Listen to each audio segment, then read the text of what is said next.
Hey everyone, it's time for Good Week Israel, where we'll give you ILTV's latest positive highlights. Get ready to smile because coming up, we'll visit a unique farm with some snappy inhabitants in southern Israel. We'll find out which winery is considered Israel's leading winery when it comes to wine quality and technological innovation. And the former commander of the Israeli Air Force will share a mind-blowing story with us that you'll never be able to forget. Let's go. If you love going to animal farms, you definitely can't miss this one when you're in southern Israel. Crocodile Farm is not an ordinary farm. They don't raise sheep or cows. Instead, they grow Nile crocodiles. ILTV Natalie Torsky went to see and learn all about the crocs. Here on the show, we love taking you to all of the animal attractions that Israel has to offer. And today, we're going to pay a visit to a farm that lets you see and learn all about crocodiles of all ages.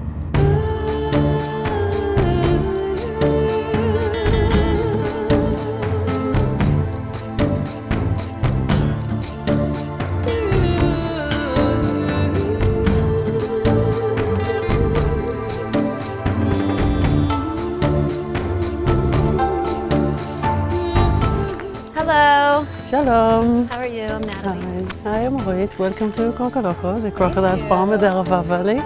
Now all the crocodiles are safe and sound behind fences, right? They're all behind fences except the one behind you. Watch it. Orit and her husband opened the crocodile farm back in 2006 after their trip to Africa.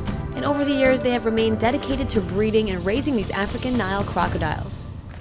Hey, buddy. Oh! So scary. Now they're very fast creatures. They right? are so fast.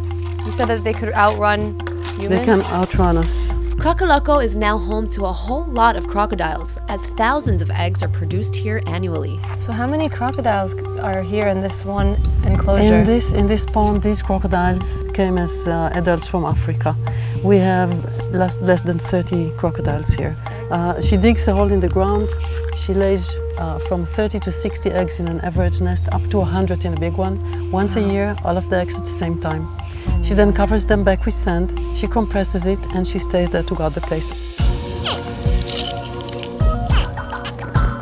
Most of the crocodiles on the farm are females, and that's because each male crocodile breeds with 5 to 10 females. The youth group? These crocodiles went as eggs in our incubators. There's a bunch of little crocodiles here. Now these are the younger ones, right? How old would you say? The younger ones, they're from 4 to 15 years old. So this is like the kiddie pool. They're all cooling off in the water. Wow, you can see their eyes popping out, like 10 different sets of eyes in the water. We only see a few of them. Most of them are underwater that we don't see. So these are very social animals. They're all very close to each other. This one's laying on the other. They are amongst themselves, of course, not towards us. And many times we can see a crocodile lays its head over another. They like to have a pillow or hand. And if a crocodile wants to move, he's not looking for a free pass. He just walks over its friends. Crocodiles never stop growing throughout the entire duration of their lives and can live up to 100 years. Oh my God, look at this, Max. He just opens his mouth really wide. Wow. Many times they can stay like that, and they can stay like that for hours with no efforts, as they can set their jaws to this position. On the back of the crocodile we can see a special structure. You can see these lines of ridges. Each of these shapes is a bone scale, like this one, that is combined within the skin. So the crocodile has got a layer of bone scales all over its back. At the center of each bone scale is the ridge we can see, and that is to increase the surface towards the sun. Then we can see there are many holes in the bone, and they're all filled with blood vessels. All of this helps these cold-blooded animals get the most from the sun and transfer it to their bodies, as reptiles must adjust their body temperature to the temperature of the environment. A crocodile that's getting a little bit too hot, using the ancient natural solar panel laid on its back, first opens its jaws and lets the wind cool down the tissues. In this way it can lose some of the heat. It wants to reduce the temperature of the head and to cool down especially the brain. Wow, and I thought that they were just waiting for an animal to crawl into their mouth.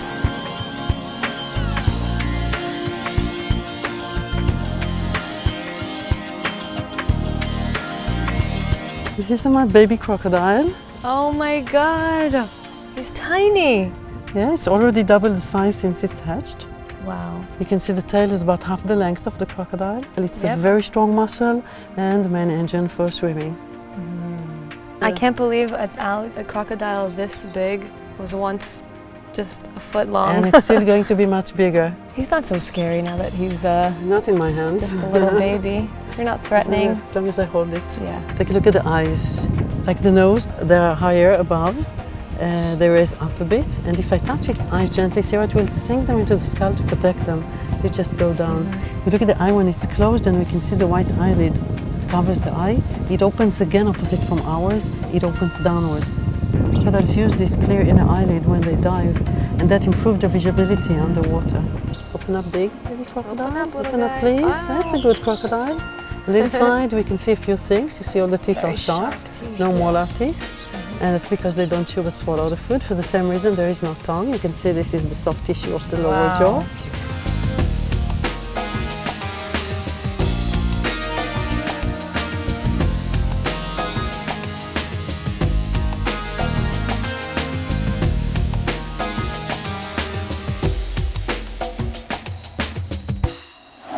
Now, if you happen to be in northern Israel, then this next place is for you, especially if you're a wine lover.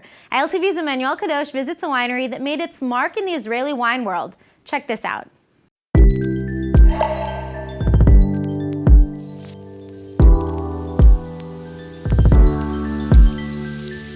The Golan Heights winery is one of Israel's leading producers of quality wine, established back in 1983 and has since definitely made its mark in the Israeli wine world. We plant, manage, harvest, and produce the wine, so we do everything ourselves. We grow 22 different varieties of grapes in 28 vineyards all across Golan Heights. We produce about 35 different wines. Yeah. Wow, that's insane, yeah. One of the Golan winery's main goal is to lead Israel's quality wine culture and to produce quality wine that will express the distinctive features of the Golan Heights.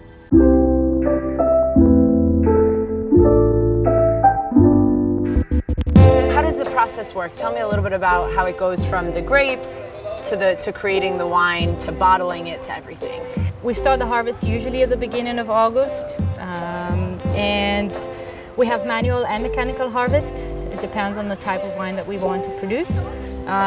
We'll process everything here. This is the only facility where we process the grapes. So we destem, we crush, we press. Again, it depends on the style. There's a different process to the different wines. Right. If it's red, white, rosé, sparkling wine.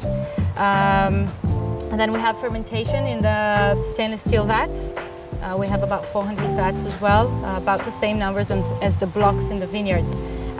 We usually harvest each block separately, ferment it separately, and then the winemaker's job would be tasting everything, blending.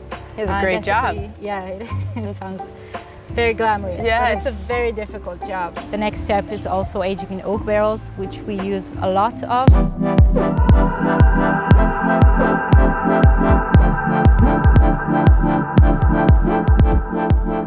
So this is our wine cellar. We have about over 11,000 barrels, and we age most of the wines here.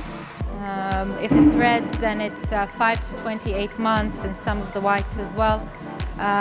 We explain about the whole process of aging in oak barrels, the benefits, why we do it, what do we get from aging in a barrel, flavor, aging potential, and so on. Wow. Oh, it smells so good, yes. Has there been wine in here yet? No. This is a brand new barrel. Yes, open it from the... Yeah, from the plastic. So all of these are new ones. The Yes. ones that have red marks on them, you could tell that there's been wine in them, no? Yes.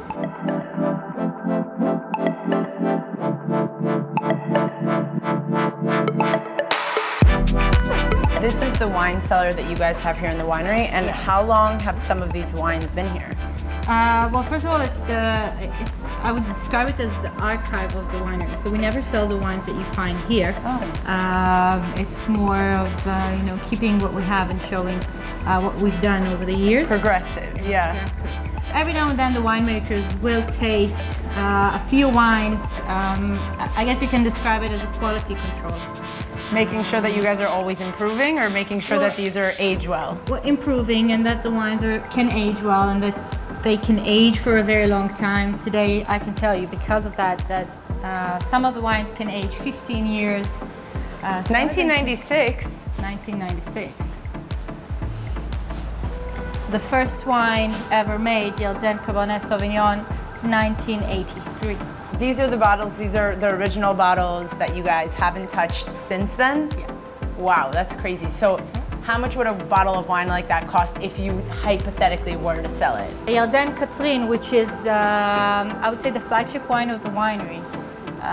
We don't produce it every year, so I guess you could call it The gem, let's say. yes. Yeah. 1990 was the first year, and we still have a 93, a bottle from 93. Okay. And that would be almost 7,000 shekel, I guess, in the store at the moment. shekels. Yeah. Wow, so that one is beyond. That's the first bottle of wine that you guys have produced. That's insane. That's a long, long, long time.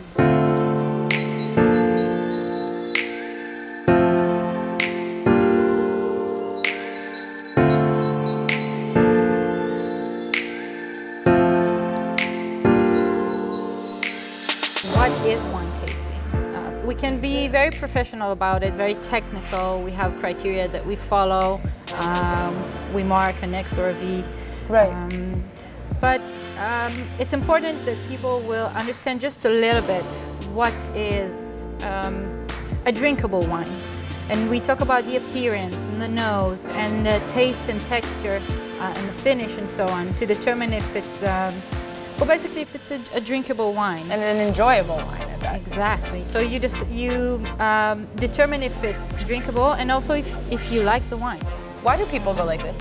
So I'll explain, but we start with the color. Okay. Just like food, or not the color, the appearance. Just like food, if it's not looking very nice, then It's not going to be very nice. in white wine, by definition, and I'm not talking orange wines, blanc de noir, and so on. If it's a white wine, by definition, you don't want to see anything orange. So let's try it out. Yeah. L'chaim. Cheers. So we'll move on to a classic red wine from Gamla label, or Yigal, Cabernet Sauvignon. All right. Yeah. My glass is ready. Okay, so why don't we try this one?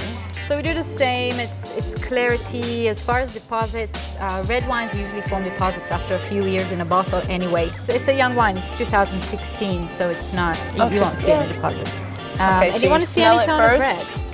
Yeah. Smell it first. Swirl it. Smell it again. Then taste it.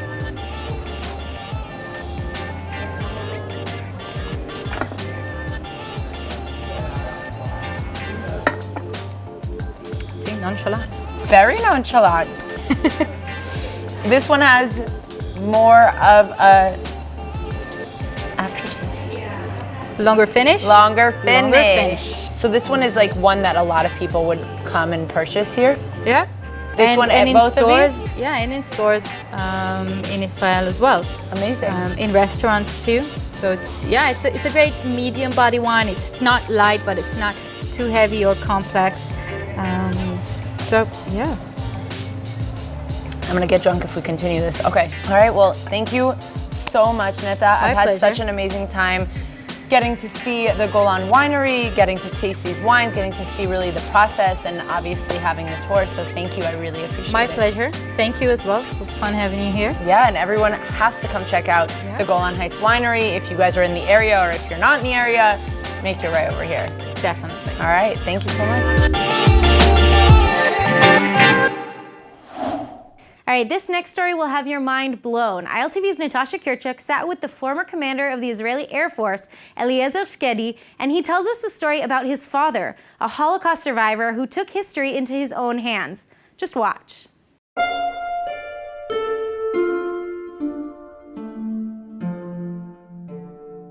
Every time I'm in the air, I'm looking for Jerusalem. Looking to find Jerusalem. The city is the symbol. It's the symbol. It's the symbol of the state of Israel. It's the symbol of the Jewish nation. It's the symbol probably for you and for me. This is Aluf Eliezer Shkedi, the former commander of the Israeli Air Force. My father, Moshe Shkedi, passed away 2 years ago. He was born in Hungary. In 1944, he jumped from a train. All his family was murdered in Auschwitz. It took him 2 years after the war to understand that he is alone in the world. And he came to Israel.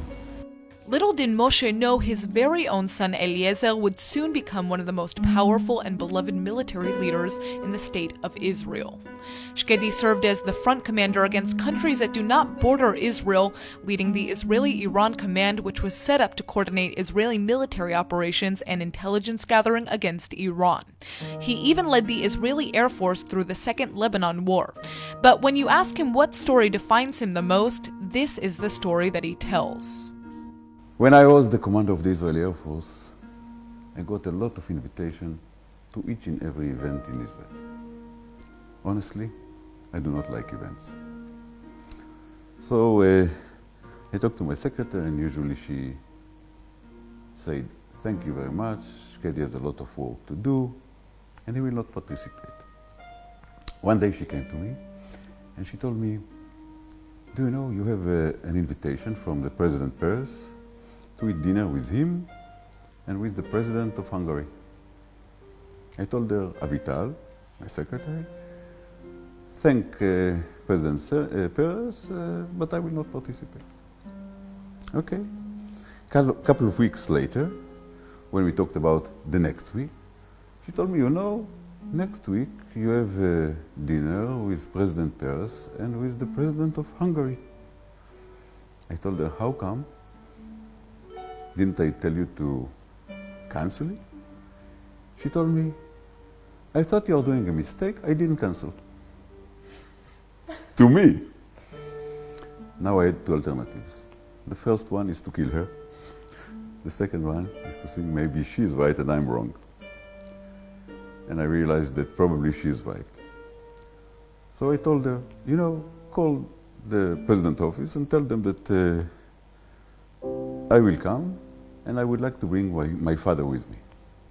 She called and she said, "Of course, President Peres would like to invite your father as well." So I called my father and told him, "You know, Father, President Peres would like to invite you to eat dinner with him and with the President of Hungary, and I will come with you." Silent on the other side of the phone. After a couple of seconds, he said, "I will come." Okay. The day arrived, I took him and we drove to Jerusalem. Silent in the car. I am with my thoughts, he is with his thoughts. Before we entered Jerusalem, he asked me, "Do you understand what's going on?" I told him, "Of course, we are going to eat dinner with President Peres, with the President of Hungary, and later on I will bring you back." And he told me, "You understand nothing." Since I'm talking to the Jewish people all around the world, probably all the people will understand. It was like Haggadah Shel Pesach and Chad Gadia. What it means, he said, "I, Moshe Shkedi, is going to Jerusalem, the capital of the state of Israel and the capital of the Jewish nation." From the beginning. I, Moshe Shkedi, is going to Jerusalem. I am going to meet President Peres, who is the president of the state of Israel and of the Jewish nation. From the beginning. I, Moshe Shkedi, President Peres. I am going to this meeting with my son, who is the commander of the Israeli Air Force and the commander of the Jewish Nation Air Force. This is the title that he gave to me. And then he said, from the beginning, Moshe Shkedi, President Peres, my son, I am going to meet the president of Hungary, that 65 years ago, the value of my life was less than the value of a dead dog. From the beginning, Moshe Shkedi, President Peres, my son, the value of my life. And the President of Hungary does not know yet that he is going to apologize. And then he reached the end and he said, do you know, if someone would have asked me 65 years ago to dream the most amazing dream, the most unbelievable dream that you can imagine, no way that I would have dreamed something even close to this situation. And he's right. This is the meaning of proportion. This is the meaning of optimism. And I honestly very optimistic about the state of Israel and the Jewish nation.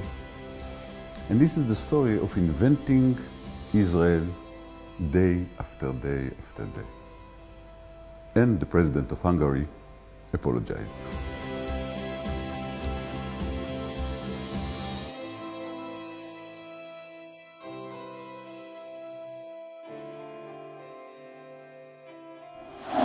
And that's all for today's Good Week Israel. I hope we've helped you start your week off with a smile. I'm Nittany Manson. We'll see you next week.